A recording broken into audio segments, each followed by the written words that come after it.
Bueno, vamos a hablar con un amigo, voy a hablar con un amigo que escribe como los dioses y está ahí en La Nación. Es Martín Rodríguez Yebra, que hace mucho que no veo de esos amigos que me gustaría ver mucho más. Martín, ¿cómo andás? Soy Macu, ¿qué decís? Buenas tardes.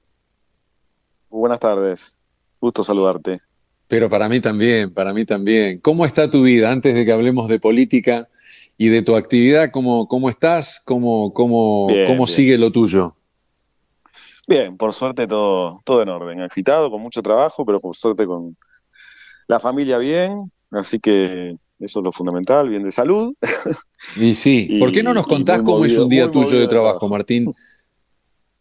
Bueno, mira, arrancamos muy temprano en el diario, yo estoy a cargo del área política, pero muy involucrado en lo que es el proyecto digital, o sea que desde las 8 de la mañana más o menos ya estamos en actividad, buscando noticias, viendo la agenda, manejando un poco bueno, toda la información que tenemos para ofrecer desde La Nación en nuestro sitio digital y va evolucionando el día cuando ya para la media tarde más o menos empezamos a ver también la tapa del diario papel, en el medio también a veces algunas salidas en el canal de televisión desde la Claro. redacción y así le pegamos por lo menos hasta, bueno, 8 de la Sí, noche, para 8 y canal de media, ya televisión más o que no menos está más ahí empezamos. saliendo como base, sino que está en un estudio y ustedes salen desde Exacto. ahí, ¿no? Sí, sí, en un momento al principio del canal Sí, estábamos todos en la misma redacción en Vicente López, ahora sí, me nosotros acuerdo. seguimos en Vicente López y el canal está en Chacarita, en un estudio en Chacarita, así que conectamos habitualmente desde la redacción, salimos con los distintos conductores, así que bueno, a mí cada tanto me toca. Y bueno, es una agenda multiplataforma muy cruzada por toda la información del día, siempre a mil. Sí, Y sí, bueno, sí, y a sí. medida que se Vos sabés acerca la que noche, vamos tratando de estaba desconectar. tratando de recordar. Yo hacía en el 2017, hacía el regreso en Radio Uno, en FM1, y ahí leí en Ujú. un momento que Clarín, el director de Clarín en ese momento, o la dirección de Clarín, había dicho, bueno, dejamos de ser un diario de papel para ser un diario de todo el día en lo digital. Vos me acabas de decir Ujú, que estás a cargo de lo digital, que a mí me encanta. Yo hace años que no leo el ujú, diario papel, lo leo por mi celular y me encanta lo que están ujú. haciendo. Contame esa transformación desde aquel momento a pasar a esto, ¿no? A estar todo el día, porque antes supongo trabajabas para que al otro día se publicara a partir de la madrugada. Ahora Sí, es como que estás, ¿no? Estás al pie del cañón.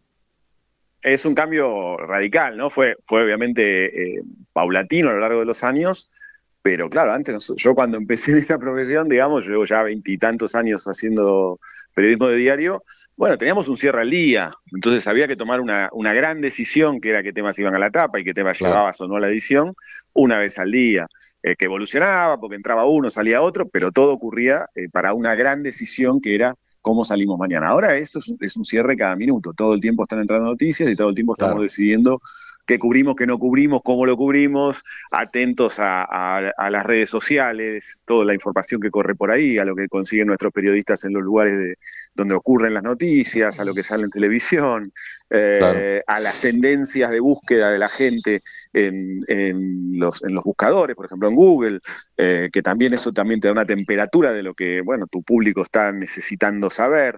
O sea, hoy Claro. tenés y por supuesto con métricas que antes eran mucho más lentas cuando hablabas de vender diarios, ahora todo el tiempo sabés lo que la gente está leyendo, lo que la gente no está leyendo, Claro. y un poco también tenés inmediatamente, digamos, la temperatura de lo que la audiencia valora o no valora, o le interesa o Claro. deja de interesarle, ¿no? Lo Entonces que no es cambia un nunca es desafío siempre constante. el encabezado, que es siempre política, es siempre la actualidad, es siempre, no sé, ahora suponete, no sé, no miré en este momento, estamos grabando, hoy es jueves, pero supongo que estarán con el tema de lo de Milei, que viene el secretario del Tesoro, etcétera. Pero bueno, siempre con Uh ese -huh. impacto, ¿no? Con lo político. Sí, es lo político, es lo económico, es lo social. Te digo que también la evolución también hacia lo digital y hacia estar más pendiente de la agenda, de lo que el público está viendo se está interesando, hace que también a veces entren otros temas por encima de lo político o a la par de lo político. Eh, entonces, me parece que hoy es más, la cobertura periodística está más afinada sin perder de vista lo importante, por supuesto, y las nociones básicas de lo que es el periodismo y de cómo uno concibe el periodismo y cuáles son las normas que uno no debe saltarse o los objetivos que tiene que buscar, estás más afilado a lo que la sociedad o la parte de la sociedad que te sigue está necesitando saber o está deseando saber. Y eso a veces, bueno, te permite corregir tu propia agenda, ¿no? Antes era mucho de estómago el trabajo de un editor periodístico. Yo creo que esto es importante, y ahora al yo creo que es importante, que está muy bien, a veces se le añade a la gente le está interesando mucho saber, no sé, si el día del paro, si funcionan Claro. los colectivos y a qué hora, ¿viste? Bueno, nada, me tenés que dar ese servicio. O Claro. sea, hay una impronta mucho más fuerte también del servicio como una parte del periodismo, que siempre estuvo, ahora está más acentuado. Ahí La Nación tiene 3 periodistas que yo admiro muchísimo. Uno sos vos, el otro es Liotti, Jorge, y Gracias. el otro es Claudio, Uh-huh, Jacqueline. Y, uh-huh. pero yo también tengo cierta simpatía, y desde hace años, por Javier Milei, y lo hago saber con mis tweets. Nos seguimos, vos y yo, Uh-huh. estamos en línea. Sí. Y muchas veces sufro un poquito porque ustedes le pegan a Javier, pero bueno, digamos, no tengo nada que ver en esa situación, y me parece muy justo que ustedes opinen lo que quieran. Pero ¿en cuánto cambió? Porque al principio, cuando Milei se vuelve presidente, yo ya sabía que él tuiteaba todo y todo lo demás, pero o sea, el mundo periodístico creo que lo sabía, no todo el mundo lo sabía, que escribía como a la 1, Uh-huh. a las 2 de la mañana y todo eso, pero empezó a cambiar. ¿Cómo les cambió a ustedes la perspectiva de ver una agenda de presidente a través de Twitter, ¿no? Porque te dabas cuenta que tenías que mirar ahí para ver en qué andaba el tipo, ¿no? Sí, a ver, nosotros desde tiempo que seguimos la agenda de redes sociales, o sea, es un cambio que precede, antecede a Milei, ¿no? Que te vuelca la cobertura periodística a todo lo que pasa ahí adentro, pero por supuesto, Milei le da una centralidad No, absoluta claro, porque en su escúchame, estrategia de no pasaba comunicación. con Cristina, no pasaba con Mauricio Macri. No, claro. No, pero ojo, que Cristina también, acordate que jugaba fuerte en Twitter, las cartas esas famosas con las que lo ponía contra las cuerdas Alberto Fernández, las sacaba por Twitter. O sea, si no Sí, estabas pero atento sí. en el 2022 a eso, te perdías la noticia del día. Pero Milei, evidentemente, sí, es el primer político, Milei, yo creo, el primer político importante en la Argentina, que sale de las redes o que tiene o que entiende el mundo de las redes y vive ahí adentro, ¿no? O sea, Cristina, Macri y tantos otros usaron las redes como una herramienta más de su estrategia de comunicación. Milei la vive esa estrategia, o sea, está ahí adentro, entiende los códigos, se maneja bueno, como un nativo Claro. dentro de ese mundo, ¿no? Y por supuesto que eso Un nos obliga a Nick, nosotros a un estar muy Nick, pendientes. Es un un, nacido y un, criado. Bueno, en un realidad nacido y criado. generacionalmente, si querés, no, porque no es de la generación No, sí, que obvio. toma las redes como natural, pero sin embargo, él evidentemente ahí encontró un lugar en el que se siente muy cómodo y está claro en la cantidad de horas que le dedica, ¿no? Mi- Y bueno, sí, en cuanto a la cobertura nos obliga a mirar, y nos obliga a mirar, claro, no solo los tweets que históricamente uno miraba de los políticos importantes, sino los retweets, ¿no? A ver a Claro. quién retuiteó, a quién likeó, porque muchas veces la noticia está en que le dio apoyo Sí, a un mensaje que genera claro. bueno, ha llegado a caer un ministro porque él likeó un comentario del gordo Dan sobre Sí, un X funcionario, ¿no? exacto. Entonces hay una lógica y una dinámica política que ocurre ahora en las redes que es interesantísima y que es novedosa. Ahora después te quiero preguntar sobre 2 hechos que son Davos y Libra, pero antes de llegar a Uh-huh, eso, hace un año antes de que sea presidente Javier Milei, yo estaba haciendo radio en Pinamar, como suelo hacer en los veranos. Entonces vino a uh-huh, Pinamar y vino a mi programa. Entonces, antes de salir a la nota, yo iba de 1 a 3 de la tarde, de 13 a 15, vino a las 14. Aparte, viste, vino y me dijo, es la única radio a la que voy. Así que estaba todo el mundo, cuando empezó la nota, todo el mundo estaba en la calle, después empezó a venir la gente. Pero el tipo, ¿sabes lo que hizo? Agarró el teléfono y se puso en Instagram. En ese momento en Instagram lo seguían uh-huh. 1.600.000 personas. Y me invitó, con lo cual imagínate, yo crecí bastante. O sea, es decir, un Sí. año antes de ser presidente ya Milei sabía que tenía que hablar en la radio conmigo, una FM que se llama Estación Marina, muy buena de Pinamar, pero él ya sabía que había que trascender a esa radio y había que estar en las redes.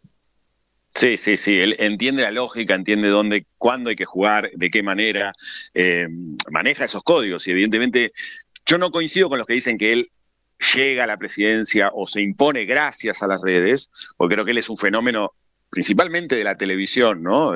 Su gran aparición pública es la Claro, televisión y la gente lo ha conocido por la televisión, pero el uso que hizo de las redes le permitió construir una base de apoyo muy sólida, ir gestando ahí, si querés, el núcleo duro de lo que hoy es claro. su oficialismo, ¿no? Todavía en ciernes, y le permitió multiplicar por 1000 aquello que conseguía con la televisión. Entonces sí creo que es muy relevante en su estrategia, en su forma de comunicar, y él asume muchas veces los modos de las redes que no son los modos de los otros medios, y por eso también a los periodistas que somos tradicionales, vamos a decir así, a veces nos choca, ¿no? El uso por parte del presidente de códigos, palabras, expresiones, Claro, él insultos, te dice que ahí que pone pueden que es parecer naturales economista, en las ¿no? redes. En su Twitter. Sí, claro, pero es muy difícil asumir como naturalmente la idea de que uno puede disociarse, ¿no? En las redes ser una cosa y en la vida pública otra. O sea, cualquier empleado de una empresa lo sabe. Nosotros como periodistas, si yo en mis redes sociales, aunque diga que soy un periodista independiente ahí, digo cosas que comprometen a la empresa para la que trabajo, seguramente voy a terminar teniendo un problema, ¿no?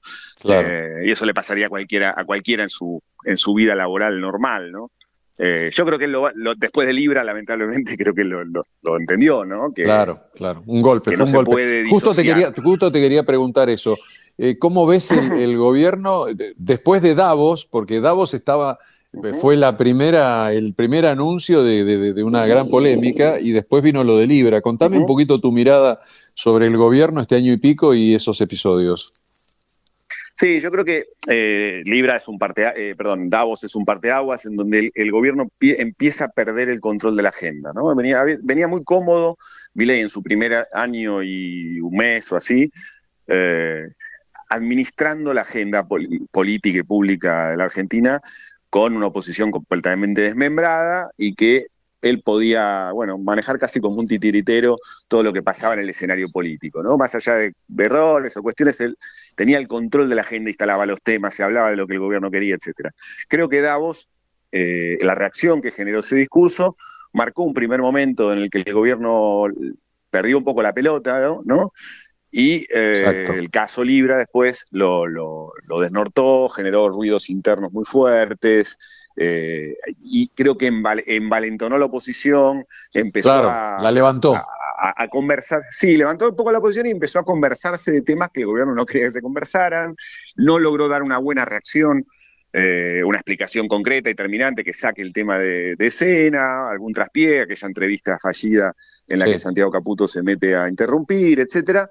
Y después se monta, si querés, esa, vamos a llamarlo pequeña crisis, porque tampoco fue que el gobierno hubiera perdido su apoyo a partir de eso, con la turbulencia económica, primero con cuestiones bien nítidamente locales, vinculadas a la capacidad o no de mantener el régimen cambiario y la estabilidad cambiaria y de precios, y después, ahora, la crisis internacional eh, bueno, que nos pone ante un panorama claro. absolutamente incierto, y Argentina como un país de histórica fragilidad económica, entra también en ese terreno eh, que impide hacer grandes pronósticos. Entonces eso lo pone, creo que al gobierno en un momento de cierta fragilidad, o por lo menos relativamente mucho más frágil que lo que estaba hace 3, 4 meses atrás, y en el medio de la temporada electoral. La temporada electoral, no sabe, las campañas las carga el diablo, entonces empieza a haber todo tipo de conflictos que ya tienen que ver con, bueno, con una oposición e incluso con unos aliados, caso de Macri, que divergen en Van los intereses tomando con los que alguna el distancia. gobierno Pero tiene. Macri no es tonto, no es tonto. En Buenos Aires quiere juntarse. Bueno, hay que ver, lo que pasa es que todo lo que sea la posibilidad de juntarse en la provincia de Buenos Aires está atado a qué pase de acá a 5 semanas en las elecciones porteñas. Por un lado, porque el resultado va a ser muy determinante, ¿no? Básicamente es hay 18 candidatos, pero todo lo que vamos a mirar esa noche es quién sacó más, Adorni o los Penato en nombre de Macri, ¿no? O sea, Claro. ese partido es el partido principal, aunque gane Santoro. Creo que ya muchos dicen, Qué bueno, si interesante gana esto que Santoro no decís, qué pasa nada. interesante, perdóname, Martín, que es clave esto Sí, que sí. decís, ¿no? Los Penato Adorni.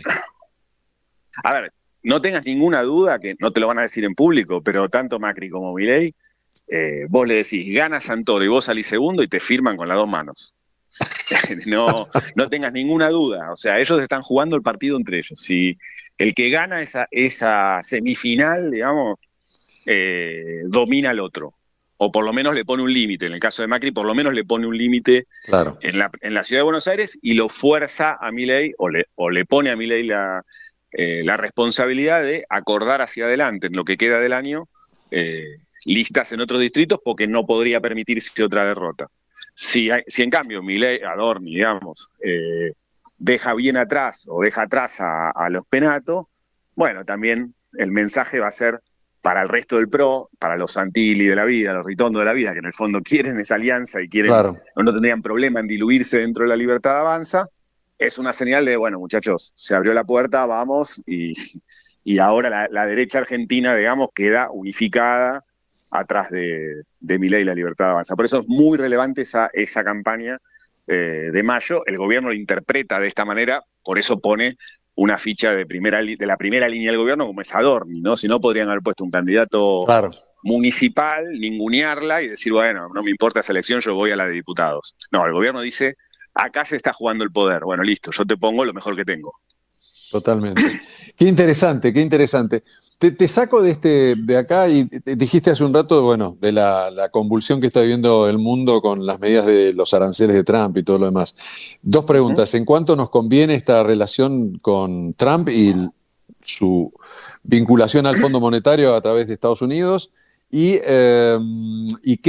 ¿Cómo entendés este marcha atrás o por lo menos parar por 90 días los aranceles en el mundo? Mira, yo en el momento que se estaba jugando las elecciones en Estados Unidos, yo decía, ojo con estar tan ansiosos o con tanta expectativa de que gane Trump, porque Milei lo asume como un posible amigo que le iba a ayudar en el fondo, porque Trump te puede ayudar personalmente, pero te destroza de manera global, ¿no? Con sus políticas. Le pasó un poco a Macri, le prestó 50.000 millones de dólares, 44.000 millones de dólares el fondo por impulso de Trump, pero las medidas de Trump, el impacto de las medidas de Trump en el mundo hicieron que la crisis se llevara puesto Claro. todo el programa de Macri con el fondo. Y me parece que estamos viviendo, o por lo menos nos ponemos frente a la posibilidad de que ahora pase algo similar, digamos, la disrupción que está generando Trump, la destrucción de valor a nivel mundial que está generando las políticas de Trump, pueden poner en peligro todo aquello que Milei pueda conseguir por esa afinidad y ese alineamiento con los Estados Unidos, ¿no? Entonces, genial el apoyo que le puede dar para destrabar un acuerdo con el fondo que podría ser complicado, en otras circunstancias podría ser más complicado, quiero decir, pero si después la economía mundial entra en una etapa de enorme volatilidad, Argentina va a sufrir porque es una economía frágil, lo viene siendo desde hace décadas, y ese es un peligro muy concreto, digamos. No beneficia a Argentina claramente si Trump va por esta vía que está yendo. Ahora, este freno que puso, yo creo que Trump siente la presión interna, o sea, muchos de los que apoyan a Trump, uno de ellos, Elon Musk, nada menos, empezó a hacer oír su voz de que se estaba rompiendo todo, digamos. Claro. O sea, cuando las grandes empresas norteamericanas empiezan a ver que su valor se desploma, hay un punto que empiezan a golpear puertas, ¿no? Y Claro. esto no funciona así. Entonces, creo que Trump se dio, yo creo que esa es la explicación más simple, se dio ante la presión interna de que sus políticas no estaban dando el efecto que él estaba buscando, básicamente. Es buscar algo y conseguir lo contrario lo que estaba haciendo. Entonces, pone un freno, se da un plazo para negociar, revisar, etcétera, pero el problema mayúsculo, que es China, la guerra con China, sigue abierto y sigue a todo trapo, ¿no? Claro. Y eso le va a terminar Aún le aumentó un dilema a casi todos los países. Claro, le aumentó a Sí, le aumentó más. 125 el arancel a China. Sí, mañana te puede poner 400, pero llega un Claro, punto en el claro. que ya ahí tenés un dilema fenomenal. que bueno, ¿Se a los podría países como beneficiar a Argentina? Hay un tema de soja ahí y lo entre veo Brasil y difícil. Argentina. Sí, pero podés sacar una ventaja cortita de que ahora los chinos, en vez de la cuota que le compraban a Estados Unidos, ahora la vengan a buscar acá. O sea, podés sacar una pequeña ventaja en algo, pero a la larga, una guerra comercial a todo nada entre Estados Unidos y China, bueno, irradia para todo el mundo y difícilmente que alguien pueda considerarse ganador ahí. Claro. Y para países como Argentina yo creo que es una trampa, porque Argentina necesita a China, como Brasil necesita a China y como tantos otros países del mundo necesitan a China, y si llega un punto en el que viene Estados Unidos y te dice, bueno, vos querés ser mi amigo, empecemos a cortar lazos con China, Argentina no se lo puede permitir. Entonces, para mí, ley puede llegar a ser una trampa en el mediano plazo, ese apego tan grande que tiene por Trump. Tal vez en algún momento tenga que optar y tenga que defraudarlo un poco a su amigo. Dos últimas preguntas que te hago. Una tiene que ver con esta pelea entre Kicillof y Cristina, o Cristina y Kicillof, y el otro es de la Corte Suprema. ¿Cómo ves Sí. el futuro de la Corte Suprema? Bueno, a ver, Cristina y Kicillof están disputando poder, enfrentan algo que viene aquejando a la política argentina hace mucho tiempo, que es esta desconexión entre los votantes y la clase política. Digamos, ellos no le pueden explicar a sus propios votantes por qué se pelean. No sabemos cuál es la Claro. diferencia ideológica, estratégica, de fondo entre Cristina y Kicillof. Para su votante, además, son lo mismo. Entonces, una pelea semejante ante una porción de la sociedad, ponele del 30, el 35, el 44 que votó a Massa en el balotaje, los que vos quieras, que ven a sus principales referentes peleándose por una silla, básicamente, o por Claro. unas cuantas sillas, por una cuestión de poder. Y eso es muy dañino para ellos y es muy dañino para la reconstrucción posible del peronismo y de una oposición. Para el gobierno es una buena noticia porque lo que te muestra es que del lado de enfrente no hay una alternativa hoy fuerte o encaminada de sucesión, y eso le da un poco más de aire para atravesar estos momentos críticos. Yo creo que van a terminar unidos en la elección, que va a terminar habiendo una unidad dolorosa, pero unidad al fin, con paso tal vez en el medio y demás, pero a largo plazo eso va a terminar mal y puede generar una situación de debilidad institucional muy fuerte al gobierno de Kicillof en la provincia. Y respecto de la Corte, bueno, fue un fuerte fracaso del gobierno no haber podido imponer al hijo y a García Mansilla. Creo que fue un error desde un principio cómo se gestionó todo ese proceso. Me parece que ahora vamos a ver durante mucho tiempo una Corte de 3 miembros.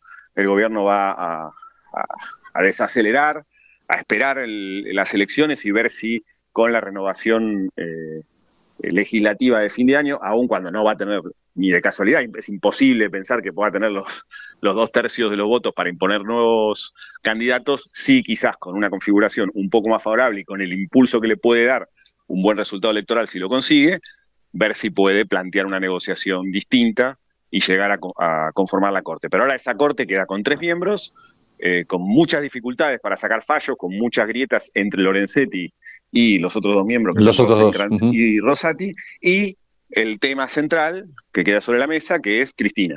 ¿Qué hacer con la condena a Cristina? Si la corroboran o no la corroboran ¿Qué antes tiempo, de, qué tiempo de las estimás que se elecciones. van a tomar? Mirá, no tienen plazos, yo creo que no van a tomar una decisión antes de las elecciones. Si Cristina es candidata, bueno, tendrá fueros, no le van a impedir competir, creo yo, pero no lo sé, porque además pueden resolverlo mañana si quisieran. Claro. Pero me da la impresión, siguiendo los antecedentes y el impacto que podría tener una decisión que virtualmente saca de la cancha a la principal referencia de la oposición, yo creo que no van a romper los códigos temporales que habitualmente maneja la Corte para este tipo de casos. Entonces no van a resolver en tiempo récord para sacarla de las elecciones a Cristina, me parece. Yo creo que van a tratar el caso en algún momento, quizás el año que viene. Si Cristina quiere ser candidata este año, yo creo que tiene habilitada la posibilidad de serlo. Eso le daría fueros, por lo menos durante 4 años podría evitar la prisión, salvo que se conforme en la propia Cámara en la que asuma una mayoría que la expulse o le quite los fueros. Claro. Martín, querido, te mando un abrazo fuerte y te agradezco la atención de esta charla. Lo mismo, Macu. Un placer, un abrazo. Chao, querido, gracias. Martín Rodríguez Yebra. un número uno hablando aquí con nosotros.